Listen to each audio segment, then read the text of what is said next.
Dadasaheb Phalke award రావడం సంతోషంగా ఉందన్నారు కళా తపస్వి విశ్వనాథ్. సైకిల్ తొక్కాలనుకునేటోనికి కారును గిఫ్ట్ ఇచ్చినట్టు అనిపిస్తుందన్నారు. విశ్వనాథ్ ను కేంద్ర మంత్రి వెంకయ్య నాయుడు సన్మానించిండ్రు. మంచి సినిమాలు తీసిండ్రు కాబట్టే కళా తపస్వి అవార్డు వచ్చిందని వెంకయ్య చెప్పిండ్రు.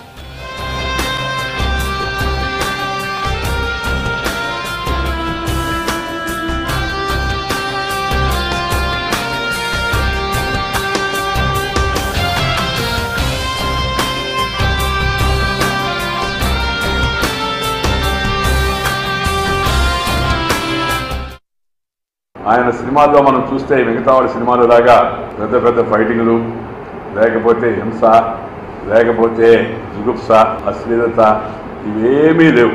ఫైటింగ్లు లేవు, పెద్దగా చెప్పుకోదగినంటే కట్టివేట్లు కూడా లేవు. అయినప్పటికీ కూడా అవన్నీ వారు తీసిన ప్రతి సినిమా కూడా హిట్ అయిందని అంటే దానికి కారణం నేటివిటీ ఉన్నాయి.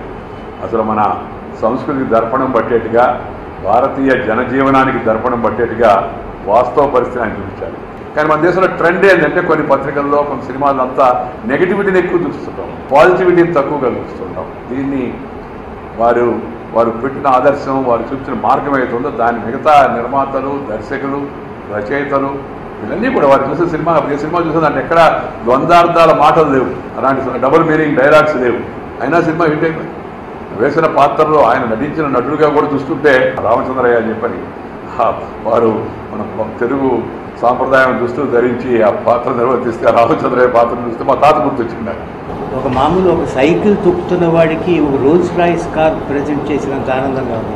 ఎందుకని ఇలాంటి సినిమాలు తీయగలిగాను, ఈ కోవలో ఎందుకు తీయగలిగాను, నేను మాత్రం డబ్బుకి లొంగిపోలేదా, ప్రలోభం లేదా, నాకు మాత్రం కమర్షియల్గా ఒక పెద్ద పేరు తెచ్చుకోవాలి లేదా అంటే నేను పెంచబడిన పెంపకం అలాంటిది.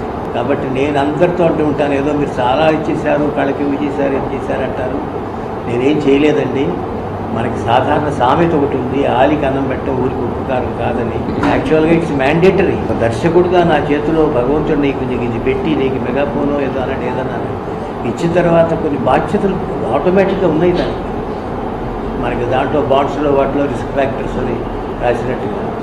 సో అవి అవలంబిస్తున్నాను తప్ప నేనేమి ఉత్తరించడానికి కంకణం కట్టుకోలేదు.